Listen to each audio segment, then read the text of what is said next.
You ready for the best Kansas City Chiefs insight? Welcome to Four Guys in a Bar podcast, sponsored by Chiefs Blitz and presented by Dave Purdy with Supreme Lending. For your mortgage solutions, call Dave today at 816-405-5831. That's 816-405-5831 because he's pretty good. Here's your Chiefs Blitz host, Nick Athan, with Lou Montagna, Andre Tillman, and Hense Todd.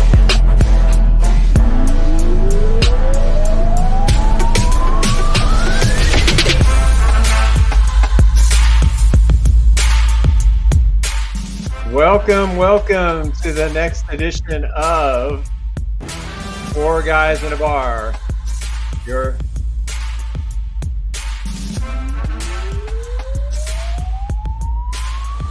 All right, here we go. It looks like we got a little delay as we start our show.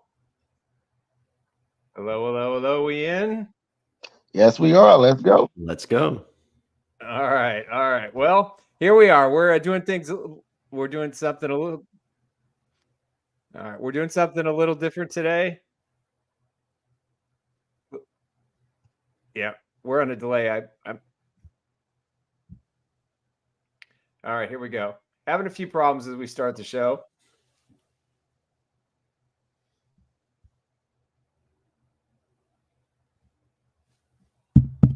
Are we on a delay? I don't think so. Yeah, I am.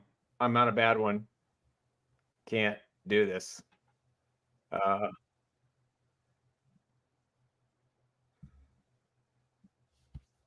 Hold on. All right, let's try this again. If you all can hear me, my apologies. I'm on a little bit of a delay, so we're going to try to do this show the best we can. No. Nothing new here. The older guys are a little behind schedule, but that's okay. You still got delay, Nick? Yeah, I got a delay. You guys are going to have to run the show. It's not working for me. I'm going to log out and log back in. You guys continue the show. Okay. So here we go, everybody. Thank you, everybody, for joining in. We're doing a little things a little different here. This is Chiefs Blitz. Everybody know where to go describe it. Everybody know where to get in good at. So we're going to start off. We got Dave Purdy. We got Dave Purdy at Supreme Lending. You can reach Dave at 816-405-5831. And he can go there, get all your lending needs, everything you need. His NMLS code is 6496. And everybody like Dave because he's what? Pretty good. He's pretty good. So we're going to get right into it, guys. We have a little breaking news this morning, Luke. Who's seen this one coming? Nobody seen it coming, but news. Chargers are charging once again, even though they did a hell of a job of doing it last night. Yeah. and I kind of joked online saying that, does Staley make it onto the plane back to LA? And yeah, I mean, after that, just debacle and just team kind of quitting on national TV. In your rival's stadium. I mean, something had to be done, and here you go. Here you have it. Staley and Telesco out. Telesco, a little bit of a surprise, but I guess since he brought Staley in, he had to go too. But because he hasn't done a terrible job drafting, it seems more like just the whole culture around that team has just not worked with Brandon Staley. And it seems like last few years, this has been going on, right? In terms of how quickly he was going to be in or out. And now they're both out. So here we go. Coaching search begins. Jim Harbaugh. I'm hearing a little news. Jim Harbaugh in line 2. They said Belichick supposed to be taking over this job here. I don't know. Now, that doesn't. I just don't see him as an LA guy. Well, I don't know. That's what it's saying on Twitter now. They said Belichick is the odd man for the job. The best man for the job. But then you're gonna have Sean Payton, Andy Reid, Belichick all in the same division. That would be insane, wouldn't it? That would be insane. And then potentially Harbaugh, if Harbaugh went to the Raiders. Yeah. But as you looking at it, man, as you looking at it, it is crazy seeing that uh that everybody is seeing that the Chargers. They said that at the beginning they said the Chargers are going to be this, the Chargers are going to be that, the Chargers are going to be great. Oh, the Chargers is the next team. They the next team to take out the Kansas City Chiefs. They the next team to do all this nonsense. But then again, the Chiefs are there in the end. The Chiefs ain't had no quarterback change. Andy Reid been here since he got met at the airport, and brought in by Clark Hunt. He's been here. Well, that's the difference. Is just the best franchise. I mean, obviously, the ones that are best run are the ones that are going to be successful. It doesn't matter how talented the team is. If the culture is off, you're not going anywhere.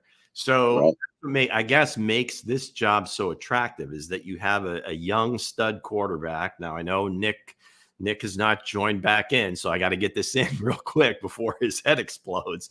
But just a damn good quarterback, and he's got everything you want in a franchise guy. He might not, he may not project it in his personality because it seems like he's more introverted.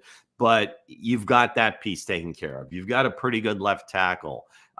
You've got some pieces on defense. Not as many as we think.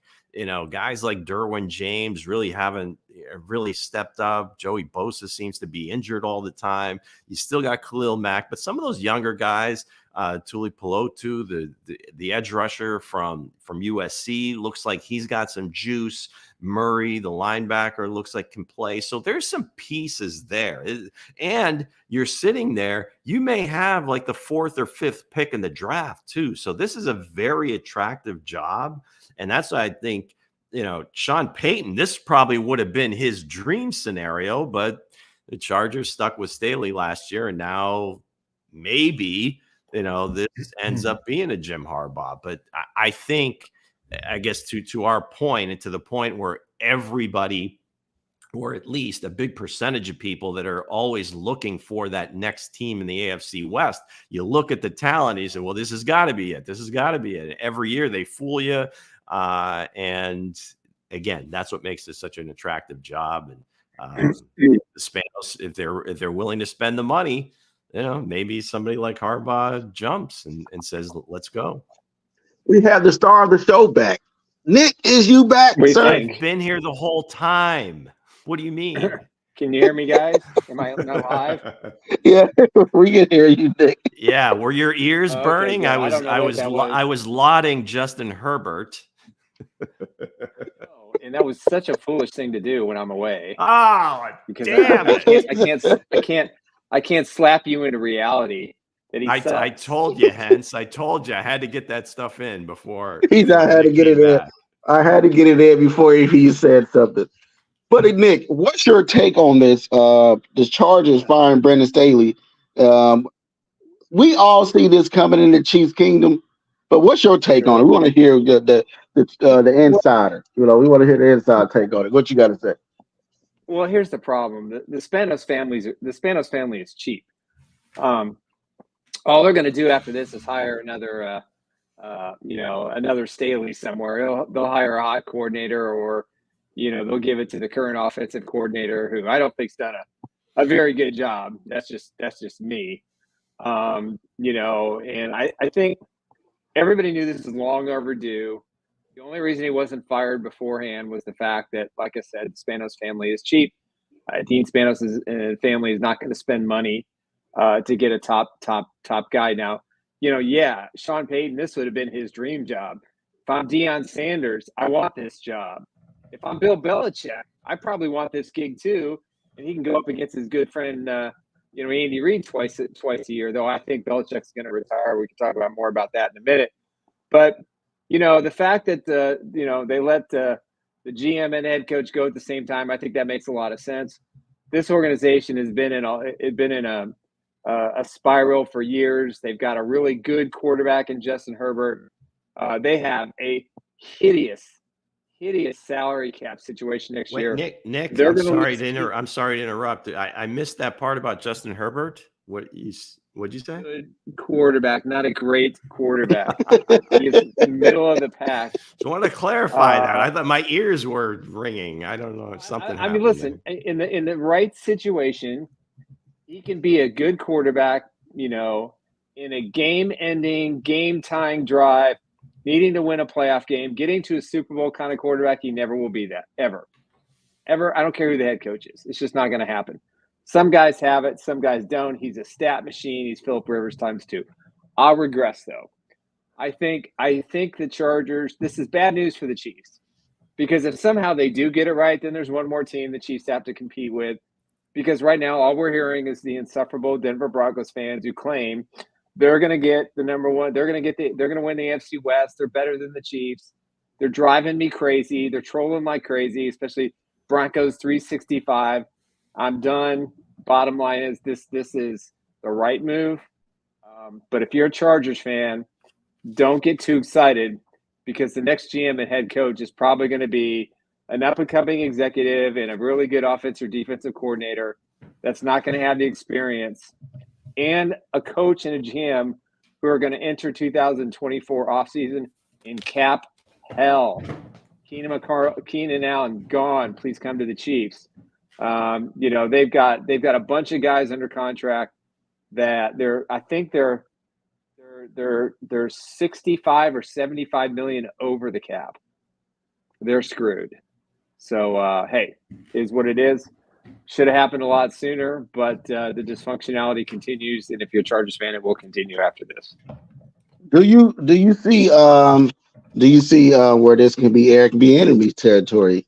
You see him coming in and try to get this coaching job. That would be a good choice, Hense. I mean, I think Eric would bring discipline. I think he would make this team a 9-10 win season every year, and proof will be in the pudding if he can be a playoff winning coach or not. But if they want a stabilizing, kick in the ass kind of coach with no real head coaching experience, they could probably get Bieniemy pretty cheap. They could probably get him for $3.5-4 million a year, guarantee it for 3 years. And can he build a staff? That's quite possible. That's another question mark of why he hasn't been hired. But I could see it. His familiarity in the AFC West is a plus, and I would put him up there. I don't think Bill Belichick's going there, so I just don't see it. But I think EB might be a decent choice as kind of one of those cheap guys that they can get, and hopefully they get a halfway decent GM, and he understands how to maneuver the salary cap. Okay. Speaking of Belichick, we got the Chiefs versus the Patriots on Sunday. This is going to be a heck of a game that's coming up this Sunday for the Chiefs. This is going to be a win now scenario that they've been in, that they put themselves in. I can say that. They got to win out. Because like you said in the beginning, that the Broncos fans think they can win this division. They think they can win this division right about now. But as we look at it, they are one game behind. Now, Chiefs. Now, do you see this as a must-win game for the Kansas City Chiefs, or what? Yeah, I mean, even I guess, mathematically, no. I think that's not the issue. The issue is just kind of getting on some kind of roll going into the playoffs. Coming off of that, very tough loss against the Bills, the Eagles. I mean, all these games that they've lost, they've all been one-score games, self-inflicted wounds, and so forth. They have to prove to themselves that they can play a clean game, and several clean games going down the stretch here. And all of a sudden, Cincinnati's playing good ball with Browning at quarterback. That doesn't look like such an easy game anymore. No, it doesn't. So you got to start somewhere, and this is the first one. So this is the next one. So this is the biggest game of the year. Don't worry about the other 3 or 4 games. This is it. Got to win. Absolutely, no question. Yeah, it's must win for their psyche. It's a must win to get rid of the bad taste of the last 2 weeks, and a couple of games they probably should have won, and go back further to the Eagles game they probably should have won. Listen, I said this in my column this week. The Chiefs are 8-0 against the NFL, and they're 0-5 against themselves. And they made a lot of mistakes in these games, and if they make one or two less mistakes, they're probably close to undefeated at this point. But they just can't seem to get out of their way. And this is like the Raiders game of a few weeks ago. We all thought, they'd go into Las Vegas and they'd kick the Raiders' ass, and they did just that. And everybody expects the same thing. And, then it's what happens next. I think the Chiefs win this football game. I think they understand the stakes. It is my understanding through talking to a few people that practices this week have been sharp. They've been tense. This is kind of like of the attitude they had during Super Bowl week. And I think this is the attitude they're going to have to play with going forward. You practice hard, you play good. You don't practice hard, you generally don't play well. And I think they're all fired up. I think they realize their mistakes.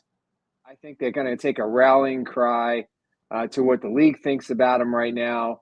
And they're going to come out, and I think they're just going to, even though it's going to be, a little windy and a little rainy, I think the Chiefs are just going to just put the hammer down to steal Mitch Holthus's thunder and just really attack this Patriots team like, this is a playoff game. And every game from here on out is a playoff game. And that's the attitude they have to have in practice.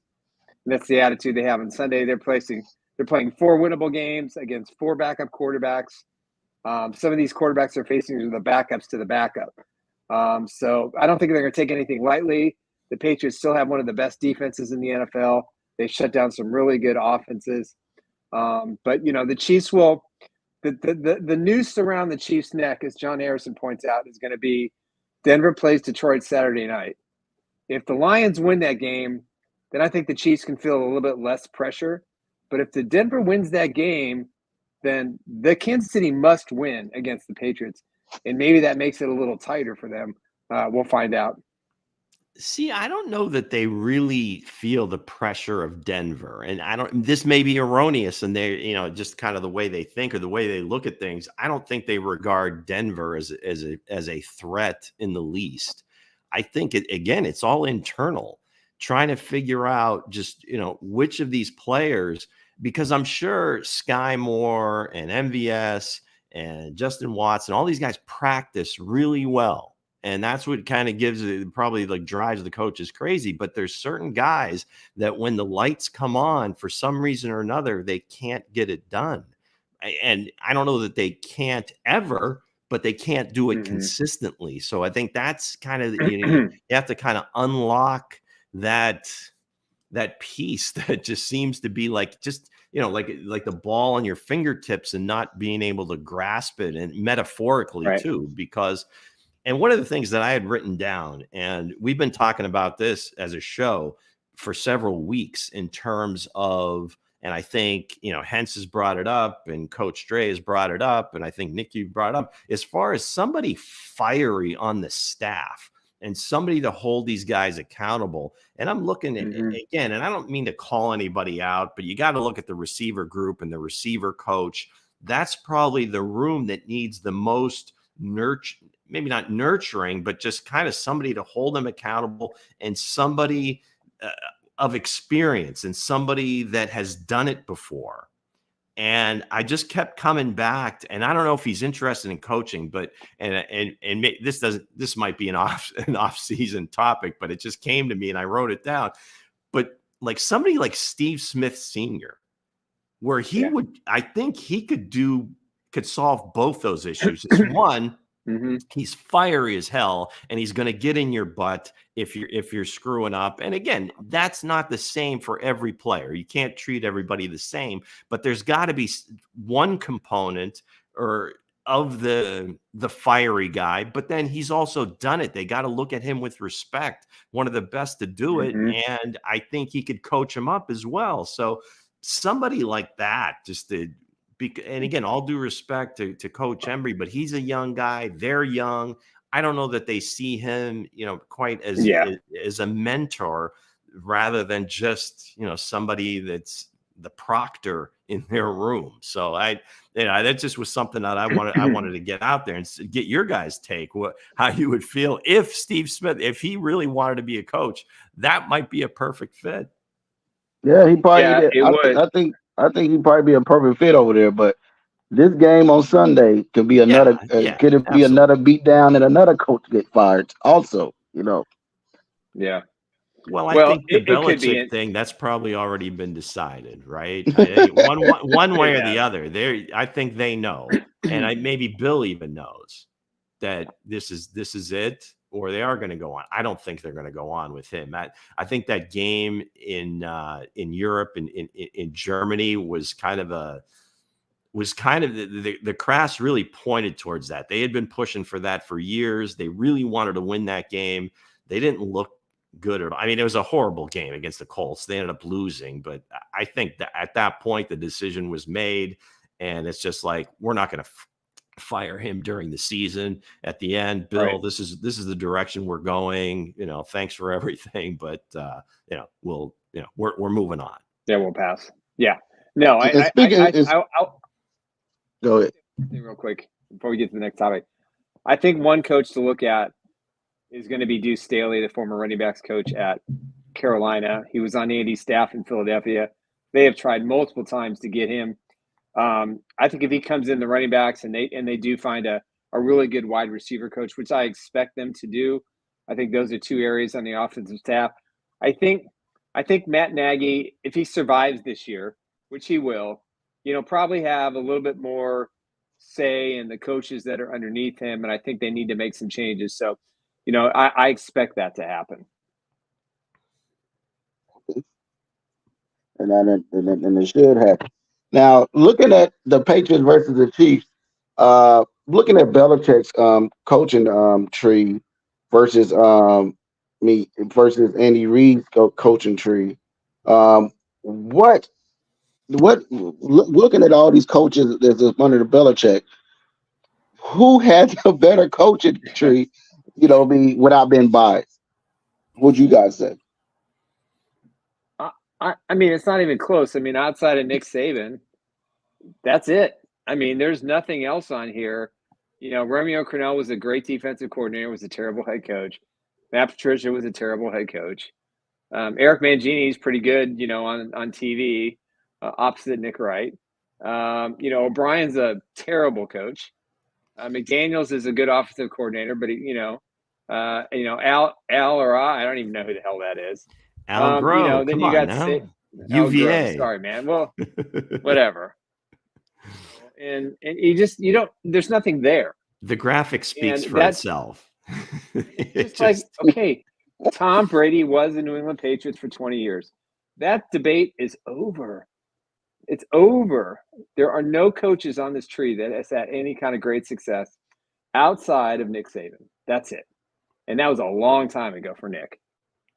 A lot of good coordinators, though. I mean, that you have to give them that, is that, they coach their coaches, just like, Andy Reid talks about, you teach, and a lot of good coordinators. Like, Nick Saban was a great you look at that staff that he had at the Browns, all those guys have had some success, but as coordinators or college coaches, Kirk Ferentz, Nick Saban, just to mention a couple, Jim Schwartz, obviously, as a defensive coordinator. Bill O'Brien's had some success in the league, but it was just, he wasn't there long enough, and he kind of wore out his welcome, and he tried to wear too many hats. And then Deshaun Watson and the whole, just his personality, maybe trying to mimic his mentor. It just doesn't work. You can't work that way. So again, the graphic speaks for itself. None of these guys collectively have done well. Collectively 1-5 in the playoffs. Dang. that's bad, man. And looking at Andy Reid's you came up with a graphic, man. Looking at Andy Reid's coaching tree. Looking at Andy Reid's coaching tree. He got a lot of coaches. I didn't know when I looked at it and I was, putting everything together. I didn't know that he had like these type of guys that actually came away from up under him. They was all, quality coaches at that. Will y'all say that? The staff in Philadelphia was, you look at it, this is basically it. It's just a lot of great coaches, and you've seen some move along from the Chiefs. I like Coach Peterson, wins a Super Bowl. McDermott, say what you will, what he is with Buffalo, but maybe, he's a good defensive coordinator trying to be a head coach. Let's put it that way. Rivera's had a little bit of success here and there, got to a Super Bowl. Spags wasn't that great of a head coach, and he probably shouldn't be. I don't know that that's really his thing. These guys are all great teachers. John Harbaugh, of course, he's had the longest tenure in the league, I think, at this point. He and Tomlin, I think, came in around the same time. And now, of course, Belichick is longer. But yeah, I mean, and then the tree that Andy came from is ridiculous. Under gosh, what is his name? His name escapes me now. from the guy from San Francisco, from BYU, Green Bay. Coach Holmgren. Mike Holmgren, Edwards, and he said Mike Holmgren. He's had a tremendous, tree to come from. But I mean, you look at this list, and you got Super Bowl winners, you've got good coordinators, you've got guys who have had lengthy time in the National Football League, and I think that when you look at this, Andy has built a legacy. As a head coach, as a leader, as a teacher, and he grooms guys for jobs. And there's other guys in his tree that aren't on this list that have had success. So, there's no comparison between the two. And, it begs the question, what happens next, for Bill Belichick? And I think personally he's going to retire. That's just me. I don't know why I feel that way, but I don't see him going to a franchise that's going to give him that he can go to a franchise and prove that he can be the man in charge and he can rebuild a roster, because he hasn't done it in New England. Did you happen to watch Game Day on or not College Game Day last Saturday when they had the Army Navy game at Gillette? Yeah. Did you see kind of just, I mean, when he speaks about the Naval Academy and his father being a coach there, and I mean, Corso, I mean, it looked like he basically was sitting next to his father and was showing all sorts of love. To me, that I think would be his dream. Now, I'll do respect to whoever the coach is at the Naval Academy right now, and I think I think he's only been there a few years as a head coach, but he's been involved a long time. But that would be, I think, his dream to close out there. He may even go there and be like maybe an assistant. I think he would do that. Just be like the defensive coordinator, just so he could be around that program, be around all those kids that are looking to be leaders, for the country, for, whether they play football ever again. But I think that would be like his dream. Yeah, no, I'm with you. I think that makes the most sense. It's either there or the New York Giants. I think there's only two places he's going to coach. The odds are already out that he's the leading candidate for the Chargers. Eric Bieniemy comes in at 10-1. And is Harbaugh there's a lot of guys. Harbaugh is not mentioned now. His contract with the University of Michigan, I do not think has been executed, but I don't think he's going anywhere. So, I think as a Chiefs fan, I think we should appreciate the greatness of Bill Belichick. I will say this: he is still the greatest coach in the history of the National Football League in regards to wins.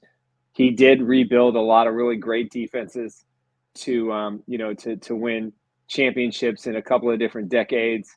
He's done it his way. He's gruff. He has his own style, but he changed the game of football. And he reintroduced a generation of Patriots fans and football fans that dynasties do exist. And for 20 years, he had one of the top one or two teams in the NFL every year. And that's impressive, regardless if it was all Tom Brady or not. Due credit is due. Belichick had a lot to do with that. Yep. Yeah. And speaking of that, looking back at this coaching tree of Andy Reid's, man, my favorite coach on there is, Ron Rivers. When he was with, with the Carolina Panthers, when he had Cam Newton and he had Steve Smith and all those guys with him, he was doing pretty good. I think he just got in the wrong situation when he went over there with Washington. Right. No, definitely. And some of these numbers are a little outdated, but at the end of the day, the bottom line is this. Ron was good, Leslie Frazier, to me, is one of the best defensive minds next to Spagnuolo that's ever coached on the NFL side. Even McDermott, take away the responsibilities of being a head coach, and regardless of how they won that football game in Kansas City on Sunday, and the rally the troops montage that worked really well for them. There's some great coaches, but listen, Andy's our guy. Thankfully, thank God for Clark Hunt and Mark Donovan keeping him at the airport in Philadelphia with the Arizona Cardinals jet waiting on the tarmac. Thank God he never got into it. And despite the fact this year they're struggling at 8-5, and this is very uncharacteristic, I have no doubt that Andy's going to right the ship as we head into the playoffs. Okay. Let's get right into the our next sponsor before we go into the next topic. What do you have for us today? All right, let's do it. All right, let's talk about my good friend Eric Hense. With the Eric Hense Group, you can reach him at 816-729-3785. That's eSellsKC@gmail.com. If you're looking for a real estate advisor, somebody that you can trust, you need to find someone who doesn't care the price of your house, doesn't care the location other than the fact that it's a safe neighborhood, but he will end up finding the house that you are looking for. He'll work with you. He'll take your hand from the start of the process all the way through the closing docs and giving you the keys as you move into your new house. So if you want someone you can trust in the greater Kansas City area, even if you're in areas outside of Kansas City, give Eric Hense a call first at 816-729-3785 or eSellsKC@gmail.com. You can reach him there. He's a good man. He's a good dude. And we like Eric very much because he's also the sponsor of... Proud sponsor of Chief Who? There you go. There you go. Thanks, Eric. We appreciate you, buddy. It's speaking of a guy that that get everybody something. Juju Smith-Schuster out of Kansas City. It looked like both parties missed each other. What do you guys say about that? Hey, he went back to Pittsburgh last Thursday and had the best game of his season. So right. There's something about playing his old teams. I don't know. I mean, the Patriots offense has just been just non-existent for most of the year. And outside of that first half that they played against the Steelers, where they scored, I think, 21 points and held on to win. I mean, it hasn't been there. It really hasn't been anything to talk about. So that's why you look at this matchup and say, how the hell are these guys even going to score against the Chiefs? I mean, the Chargers shut them out. I think it was like 6-0 was the final of that game. So you got to love Juju, his personality, everything else. Some people don't. I get it. He's a very polarizing guy, but lightning in a bottle, I don't know. Maybe he was just playing his old mates. We'll see about this weekend, but I just don't see it, being a repeat performance. That was a Pittsburgh thing, maybe, and Bailey Zappi found him at the right time, and they looked pretty good, at least for a half. Yeah, listen, I love Juju. He was one of those guys, ever since he went to Chris Jones on the sidelines when he was playing for the Steelers after the game, and there were sandwiches out there and, for guys to snack going in the locker room. And Juju walks up to Chris Jones and said, "Is this like it every Sunday?" And he goes, "Yeah, you need to be here." And he goes, "I'll be here next year." And he came, and he decided to be a Chief, and he made almost $10 million with all the incentives and bonuses that he got for winning the Super Bowl. He won $1 million just for winning the Super Bowl. He was one of my favorite guys. You guys know I'm a collector of sports, and I don't usually collect a whole lot of the modern day guys, the current guys. But Juju, man, I got one of his signed mini helmets, and I just love his attitude. I was sad to see him go, but he got a pretty good guarantee from the Patriots. Now he'll probably be cut in the offseason, and maybe if the knee is not too big of a concern, maybe he comes back to Kansas City for one more year. I'd like to see him add. Even if they do a stud free agent, I'd like to still add another veteran presence. But, yeah, he played great last week, and he could have a big game against the Chiefs. But the Chiefs secondary, I think, is a little bit better than the Steelers secondary, and that's going to be tough. But, listen, they missed Juju big time in this offense this year. If he was there, I think if they have at least one, maybe two more wins, just for being able to sit in the zone in the right spots that some of these guys have struggled to do. But it's going to be fun, the Chiefs facing Juju, and he will still go down, even though it was 1 year in Kansas City, is one of my all-time favorites.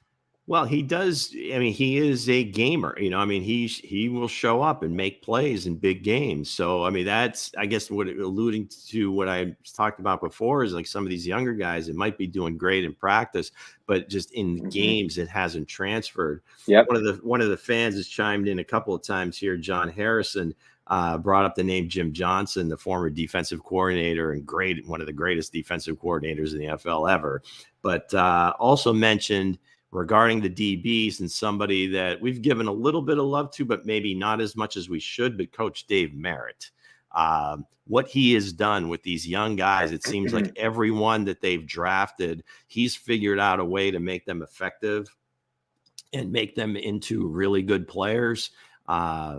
And it just continues. And every time you just hear him on a press conference, he just sounds like a guy that you want to play for, that is a great teacher. And he's been invaluable to this defense, to Spags' success. And quite frankly, the young player success, like a Jalen Watson, McDuffie, LJ, Joshua Williams, for those of you that still believe in Joshua like me. That's especially for you, Coach. Especially for you, Coach Dre. It's still early. It's just his second. I still believe in just his second year. So let's pipe down. Yeah, but you got other guys. Slump. Yeah, you got other guys. Nick Jones. We haven't seen anything from him. He was a draft pick yet, so it'd be interesting to see how he comes along next year. But again, this week, Juju could be a big game if they had a decent quarterback, but I just don't see it happening. Yeah, I don't see that. I don't see it happening. But I know what I'm expecting to happen, guys. I'm expecting to have Patrick Mahomes to have a big game, because the world is against Patrick Mahomes right now. The world is trying to be against him. Everybody out here saying he's the bad guy, he's this, he's that. He's trying to fight a ref. He's trying to do this and do that. Every media person is trying to question about this. Is he trying to attack the refs or the wide receivers? Hey, you can put the whole world against Patrick Mahomes, but he's still going to come out on top. What you guys got to say about that? The greatest tweets are the ones, and again, you got to love the fans. And again, you mentioned like the negative ones, but the ones that, and I see it almost every week. Patrick's going to go scorched earth this week. He's going to, I mean, it just kind of continues over there. Like one of these weeks, maybe he will. Everybody I shouldn't say everybody, but the real Chiefs fans love Patrick Mahomes. Will always love Patrick Mahomes. He's done more for this franchise in 7 years than we've seen in 50. So I'm always a believer. But, in terms of him going scorched earth, I don't even know what the hell that means. That means he's going to go on fire. He's going to take everybody. As long as he doesn't throw any like really bad interceptions, just a regular game from him is better than any other quarterback out there. So that's what I'm expecting, is just, no bad interceptions and just receivers, when he hits you in the hands, catch it. Yeah, he's also had some of his best games as a pro.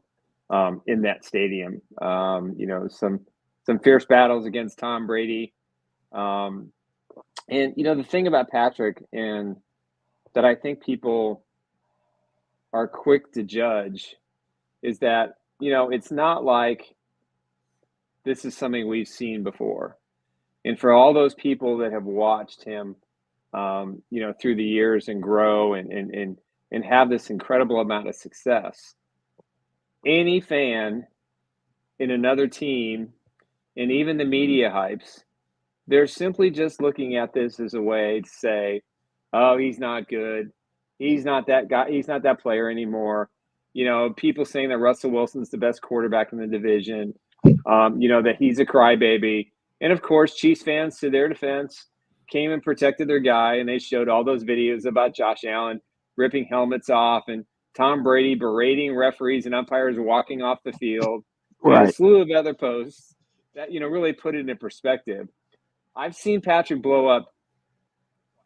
Well, let me rephrase that. We publicly saw the blow up that Patrick Mahomes had against the Bills.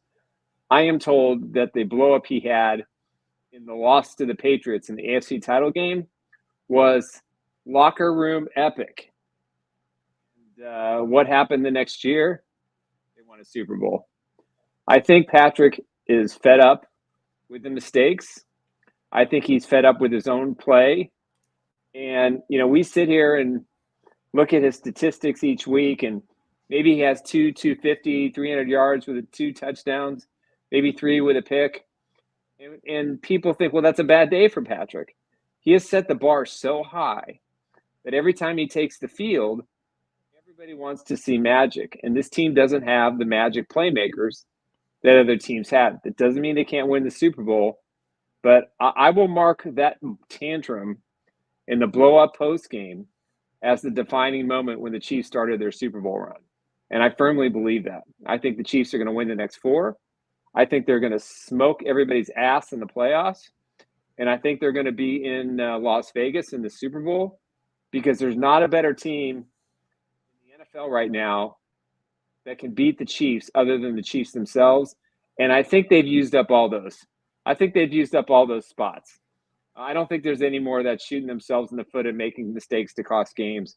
I think they're done with that. And Patrick has been rock solid in practice this week. He's been focused. He's been getting on guys.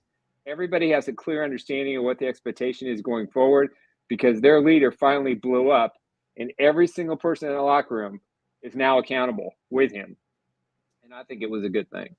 So who steps up? I mean, in order for that to happen, Nick, don't you think somebody other than Travis Kelce and Rashee Rice and Pacheco, is there another one of these receivers that you can think that can actually go on a run here?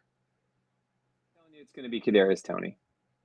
I mean, Pacheco's not playing in this game, and so it's going to be running back by committee. I think McKinnon could have a really good game as well, but I think the spotlight's on. We already know what Rice is going to do, and I think if Rice runs the kind of routes that he's capable of running, he's kind of uncoverable in some areas of the field. But Kadarius Toney is the gadget guy who can make big plays, and I just think that this week you're going to see a very focused Kadarius Toney. I think the Chiefs are going to work on some very specific plays for him, and I think the way he handled everything this week was impressive. He talked to the media. He also clarified the one big thing that we thought was going to be a problem, and that was that he claimed it was told by the NFL that the referee said something to him about being offsides, and he said, nope, that didn't happen. So the NFL is covering their ass again. They're trying to sit here and say, well, that was the correct call, and yesterday's game we saw an offsides call, and it's going to be the same thing as it was with Jawan Taylor. Now that it's going to all be these false starts and things like that are going to pop up. So I think at the end of the day, I look at Toney, Rice. I still have some belief in Sky Moore, but he's got a lot more to prove, I think, than anybody else because of the second-round draft pick from a year ago. The fact that he seems to just be struggling to be in the right area. So I think Toney's the guy that has 100+ receiving yards and at least a touchdown. So I'm curious to see how it all works out. Me too. It seems like Sky is the one that struggles most with, I guess, the game pressure. Because I think, to me, he probably practices really well. I'm sure he catches it really well in practice and everything else. Those punts last year got in his head for a long time, got the muffs and so forth. Then he makes the big play in the championship game on the punt return, gets a touchdown in the Super Bowl. And you thought, well, maybe that'll kind of get his confidence up a little bit. But it still seems like he struggles with the lights and just the idea that, hey, I'm playing for this team that's got a national spotlight on them, that everything is scrutinized and everything that I do in a negative way is going to be amplified to the point where it just gets in my head and everything else. And you just hope, I mean, especially as young as he is, that doesn't just run him out of town or just destroy his confidence completely. I don't think that's going to happen. I don't either. With I hope so. Tony. I do too. I loved him coming in. I was hoping the Chiefs would draft him, and I was really excited when they did.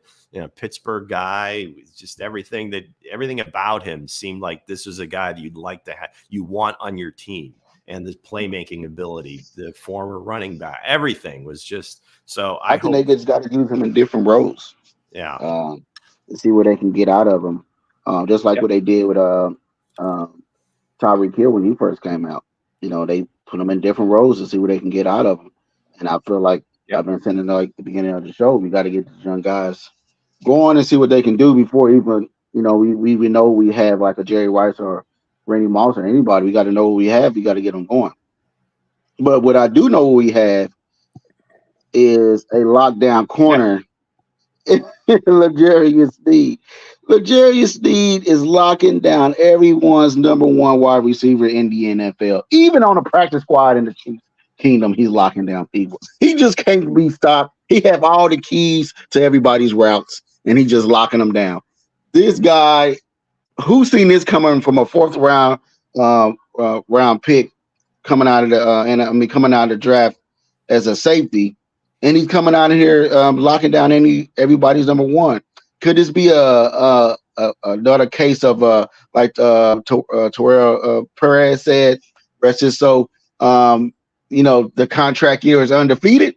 Yeah. Or is this L'Jarius Sneed just coming into his own? Well, no, I mean we've seen like shades of that through his entire career. I mean, from going back to when he was a rookie. He was playing multiple positions then, and just with Spags now, I mean, he's like, again, one of these perfect tools that he can play inside, he can play outside, he can come off the edge and blitz. I mean, he can pretty much play every position on that defense if he needed to. He can play safety if he needed. He did that in college. He did so. He's this is just a guy that you draft him, you develop him. And now you hope like hell you can keep them because you can't keep them all. And we've talked about this for several weeks. I mean, everybody's saying, hey, pay the guy. Absolutely. This is, drafted, developed. You turn him into an all-pro or close to it. And now you have to make a decision, which sucks about the salary cap because you think that that's kind of the way you want to build your team, draft, develop, and okay, now you've kind of groomed these guys to be great players, but you can't keep them all. So I hope they keep him. You'd love to see him on the team. You'd hate to see him on a different team, but he's as advertised, and every week, doesn't disappoint. He may get a penalty here or there, or but you gotta love this kid. He's looking like Deion Sanders, man. He's looking like Deion, little baby Deion out here. Get carried away. Okay. He's out here doing damage. Hey, I never seen a cornerback that locks down receivers like he did. He put Justin Jefferson, the league's NFL best wide receiver, on injury reserve with a poor hamstrings because he was trying to run his fastest to get past L'Jarius Sneed, but he couldn't get it. He just couldn't do it. I'd like to see the wide receiver that the Sneed is talking to there in the Chiefs uniform next year. But I think he's been great since they drafted him. If I'm not mistaken, I think they moved up in the fourth round to get him. I think Beach has done a terrific job of rebuilding the entire secondary.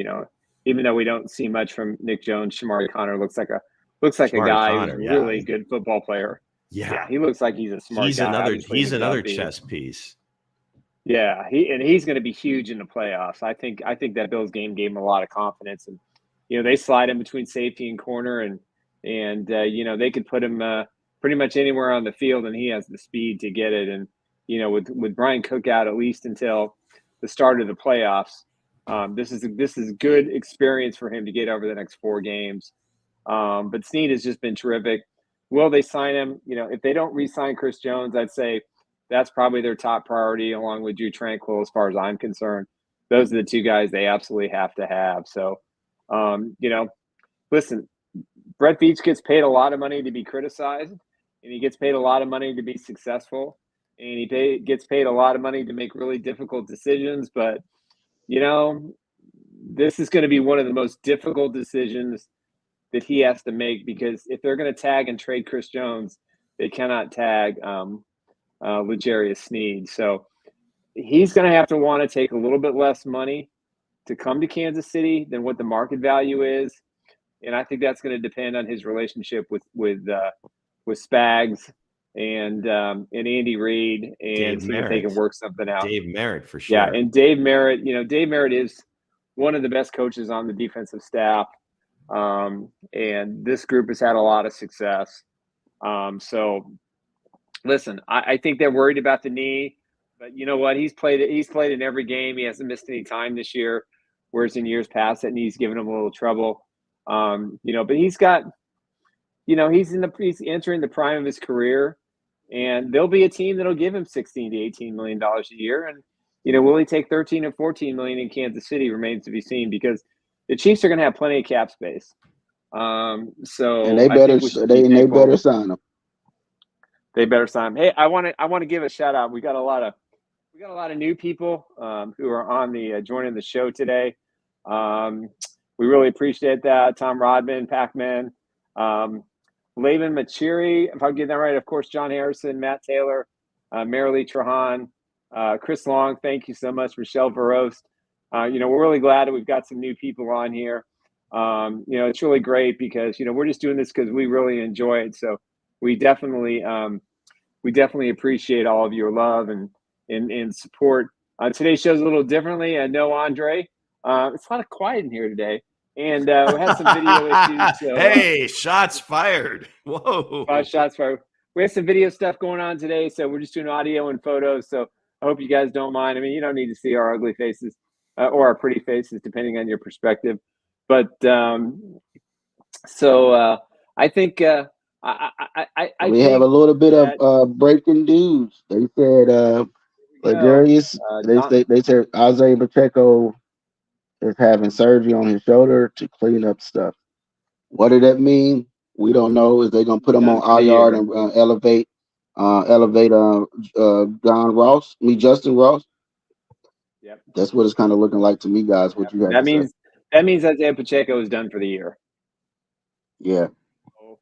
The Chiefs are going to have to find a running back. Clyde Edwards-Helaire is not that guy.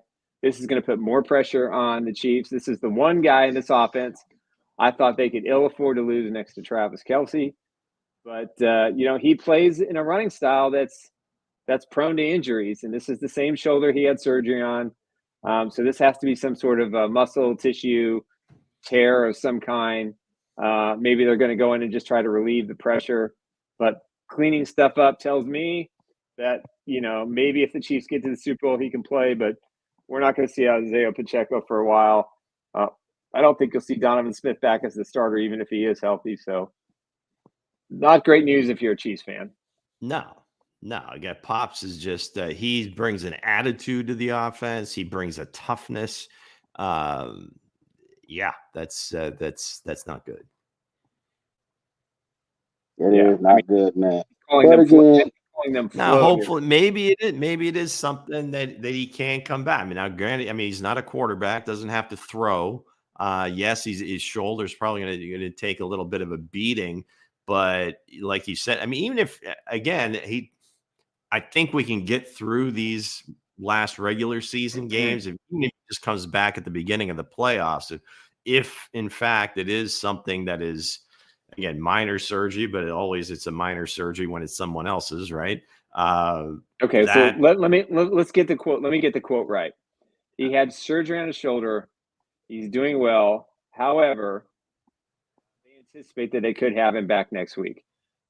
Justin Ross will not be activated for this game. They have one more week, but I think the Chiefs are going to have to do something to add some depth at running back. Now, if this is something simply something floating around in there that they just pulled out arthroscopically, or was a very minor procedure, then that's one thing. We don't know because the Chiefs don't give a lot of details when it comes to injuries. But floaters to me mean that there's some tissue that's loose that's causing the irritation, so they're going to take the tissue out. My son, who is a surgical technician, is not on the call with us today, so I will have to ask his perspective on this. But at the end of the day, I didn't anticipate him playing this week. If he can somehow be ready for the playoffs, that's great. But I don't think there's any reason in the games they got coming up to play him until we get into the games that count. That's just my opinion.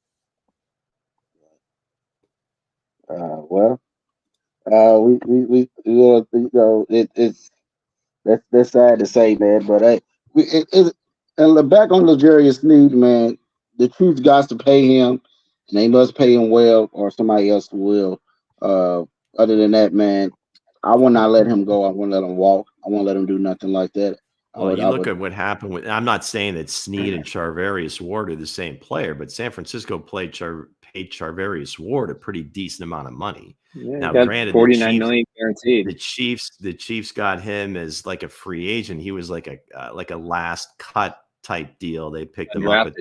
Yeah. So you don't have as much. Now they got him in a trade from Seattle, I think. Right, but he was like a cast off player. I mean, it wasn't like he was a draft pick that they've groomed and kind of grown into this player. So I think there'll be a little bit more there, but still, Charvarius Ward got the number that Nick meant, $49 million, whatever, guaranteed. So I would imagine that's kind of the starting point at the low end that Sneed would get. So it'll be interesting. Okay. And again, that'll be an offense. That'll be an off-season conversation that I'm sure we'll have from whenever the season ends till free agency starts. Let's get into this this playoff picture, guys. All right. Looking at it now as an update today, you have, Baltimore number 1, you had the Chiefs number 3, and you have, hey, can the Chiefs still get there, get right back at the top of the in the tournament of there if they take that number 1 seed from Baltimore? Because the Chiefs has an easy schedule coming up. Now, we can look at the schedule and say it's an easy schedule, but I just don't know, man. You just don't know what you're going to get anymore from these I think teams anymore. Everybody had Tennessee or Miami penciled in beating Tennessee and the Jets. So those are 2 easy home games. Right. And look what happened there. The Ravens would have to lose 2 games. And the Ravens do have some tough games. Bottom line is, and we've been saying it, the Chiefs need to just win all their games and let it play out. That year, the Ravens had the number 1 seed. They ended up losing at home to the Titans. So the Chiefs hosted the championship game anyway. So, that's another scenario. But in terms of just getting it straight out, all starts with the Chiefs winning every game, right? Yeah, it's going to be tough. I mean, the Ravens have, they're at Jacksonville. I think it's Sunday Night Football. Yeah. Then they go to the 49ers, and what's going to be a must-win game for the 49ers is keep the top seed. Then they finish the season at home against the Dolphins. We know the Dolphins suck in cold weather. The Steelers, probably know how to play them. They got the Steelers at home. Miami's got the Jets, which, if the Jets play like they did last week, and the fact that Tyreek Hill probably isn't playing Sunday, and Tua is going to have to win a football game without Tyreek, and I think that's problematic. Then they got the Cowboys. Then they're at the Ravens, and they're home against the Bills. Jacksonville's got the Ravens, and they're on the road at Bucks, home against Panthers, and at Titans. I think at Titans is going to be the toughest game in that stretch, obviously, counting going against the Ravens. So listen, if the Chiefs go 4-0, I think they'll probably end up the 2 seed unless somehow Jacksonville loses 2 out of its last 4.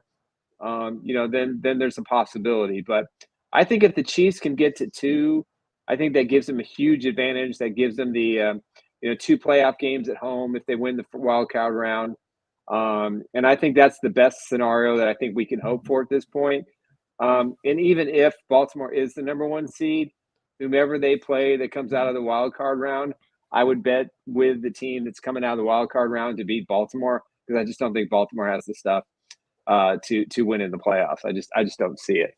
So, it's there for them, but it's all meaningless if the Chiefs don't win 4 in a row. If they win 3 out of 4, they're a lock to get the 3 seed. And maybe Dolphins fall apart, and maybe the Dolphins lose 3 out of the next 4, which wouldn't surprise me. So, I think I don't want to back into the 1 or 2. I want to earn it, go win the next 4, and at least get the 2 seed at the worst case scenario. So what you think about the NFC side? Well, Philadelphia's kind of reeling right now, and their defense. Their wild card team. I didn't realize that. That's just I didn't even put that together until yesterday. Yeah, their defense just isn't playing well at all, and I think it all starts from the pass rush. Remember, like last year, they were like on record pace for sacks, and they're not even close this year. So that's really exposing their back end. They lost some players, Gardner Johnson. They've had some injuries, Avonte Maddox and some others. So it's not quite the same defense. Offensively, we've seen Hurts. I mean, all season, even though they're 10-3, that's been like the narrative, like after every game, is they just don't look quite right. And they've had some, AJ Brown has had some big games, and he had that stretch where he went like 6 games in a row, 125 plus, a bunch of touchdowns. Okay, everything's all right. But, and then the other part is Hurts got paid. Not saying he's not running specifically because he got paid, but I got to believe the franchise is thinking maybe we paid him all this money, a lot of it guaranteed. We don't want to like overdo it with the running. Plus his knee, whether it's his knee or his ankle or something's not right, and he's not moving the way he normally does. So that's an interesting piece right there. They go to Seattle this week. That's an iffy one. I mean, Seattle, if Geno plays, do they have a chance? Who knows? But San Francisco, if they're healthy, they're just the scariest team in the league right now, because you don't see really many holes. Have some injuries. When they do have injuries, then it's almost like this finely tuned machine that if it's got like one little kink in it, everything goes to hell. Like, if their left tackle is injured, or Debo's not able to play, Trent Williams, Debo, McCaffrey, if they're missing any one of those pieces, now all of a sudden, they come back to the pack.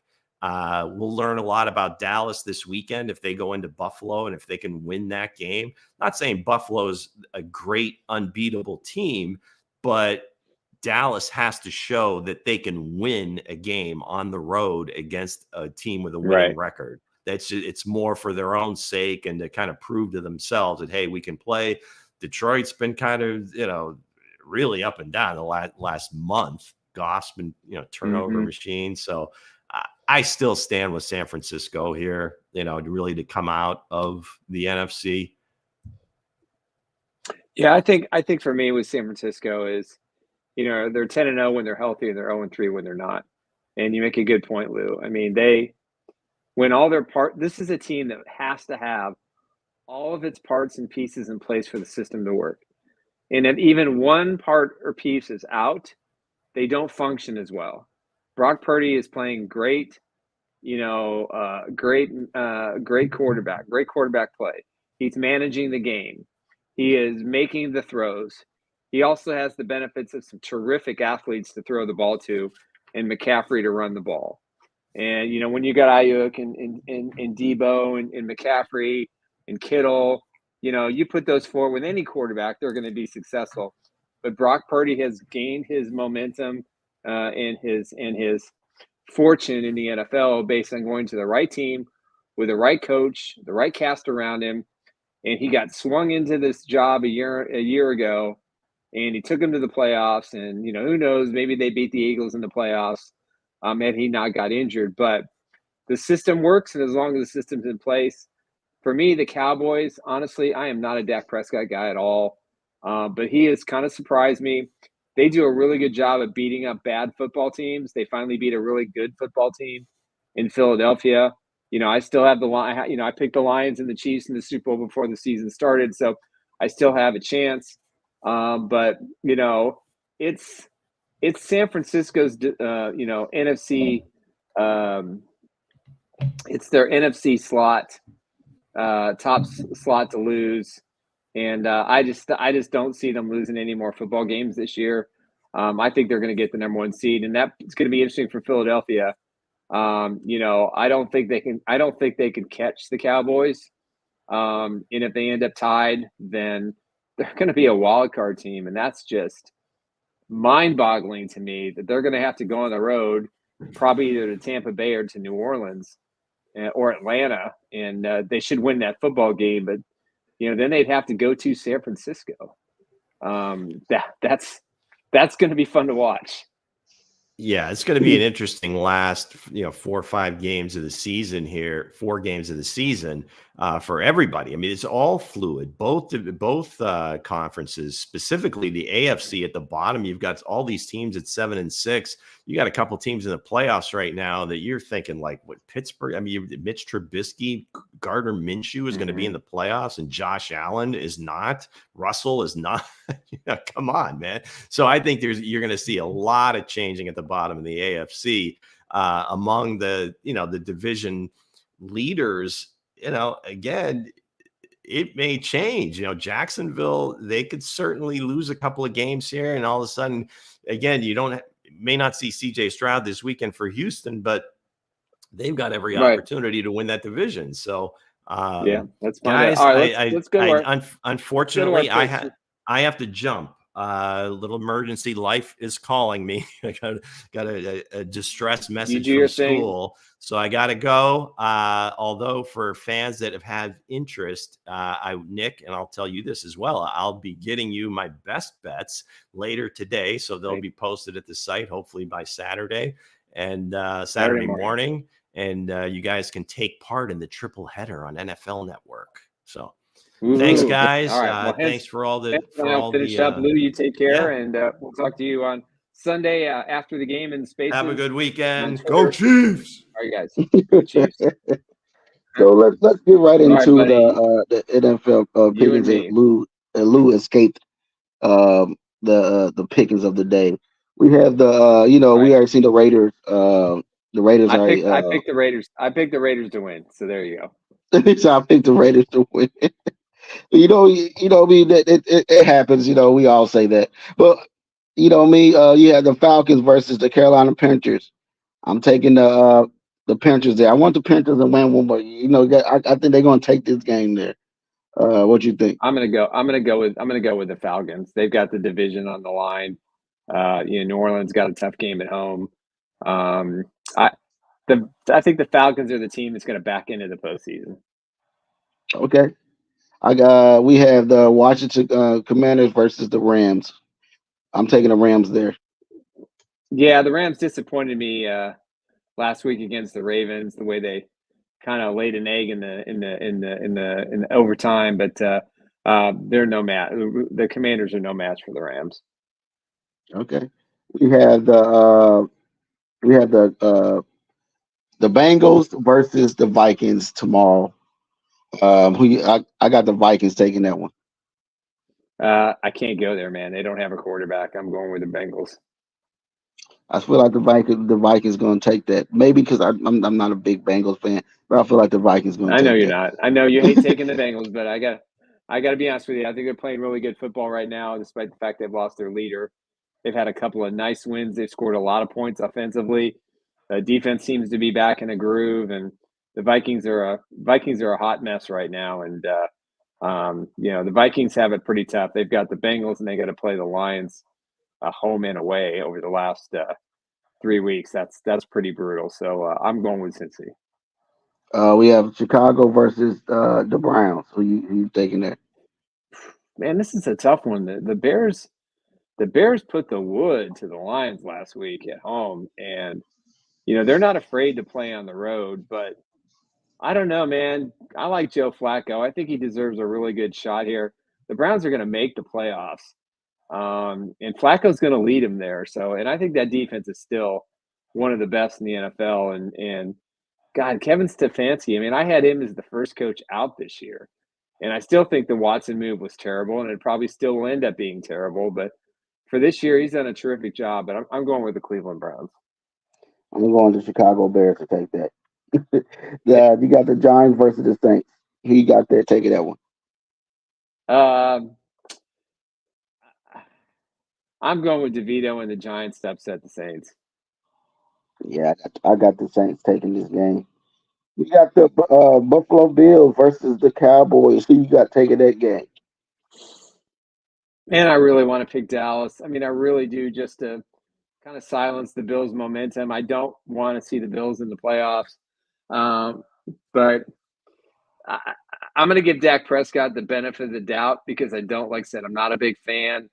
If he wins this football game after beating Philadelphia last week, then yeah, I think he's in the MVP conversation. So I'm gonna give him the benefit of the doubt. I'm gonna pick the Cowboys here. I'm taking the Cowboys also there. You have All right. the Steelers versus the Colts. Who you got there? I'm going with the Steelers to rebound this week. I think the Colts, so they've got a good shot at the playoffs as well. I just think the Steelers defense is going to learn from their mistakes from last week, and I think they're going to play really well. Yeah, I take the Steelers also going to take that game. You have the Buccaneers versus Green Bay.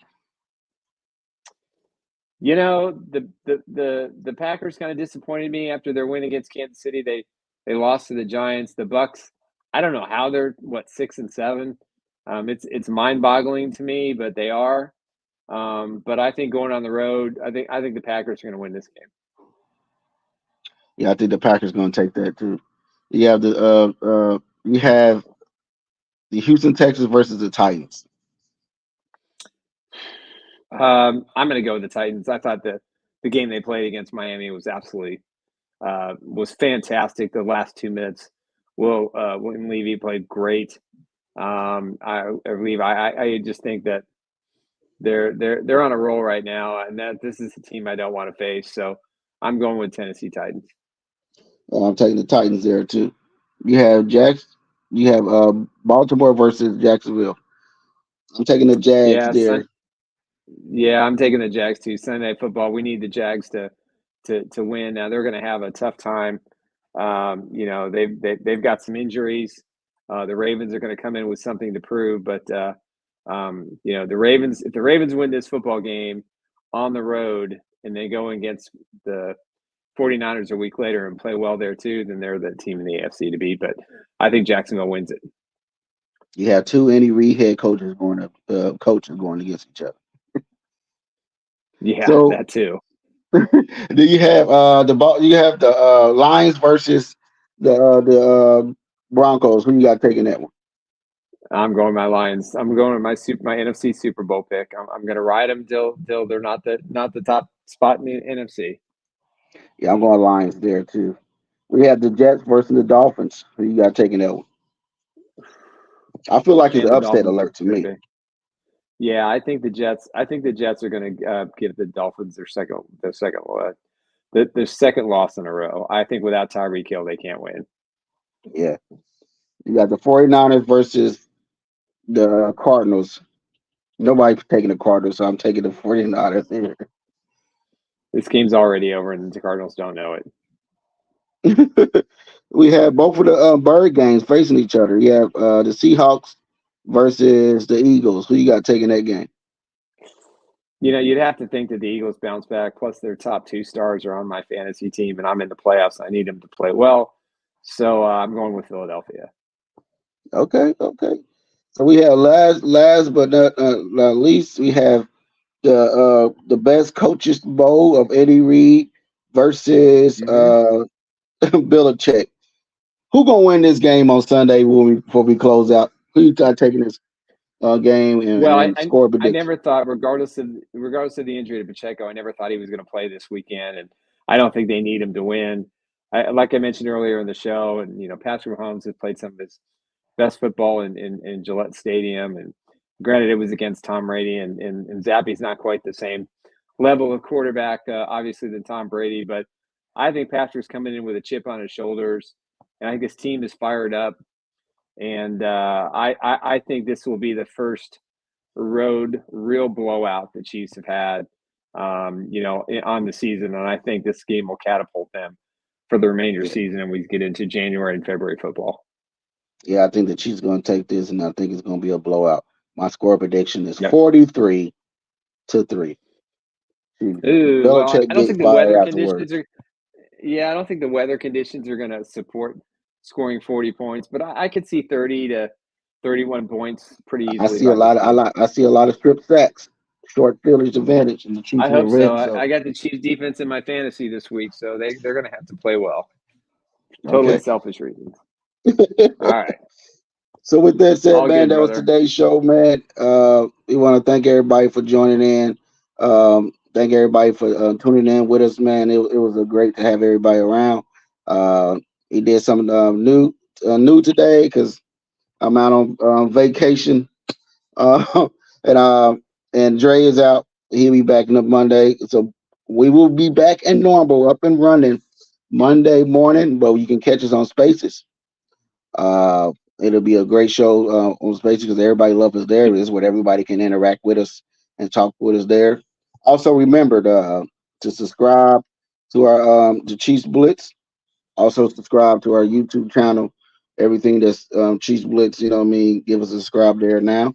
And also share away. It don't hurt cause much to hit the little arrow button at the bottom of your page and share, or on the bottom of our shows and hit the share button. Anything more you want to say, Nick? We appreciate everybody. We appreciate our sponsors. We appreciate the new fans that came on the show today. Hopefully you enjoyed it. Spread the word, spread the love. We'll be back Sunday after the game on Spaces at Chiefs Insider, probably about 5-10 minutes after the game ends.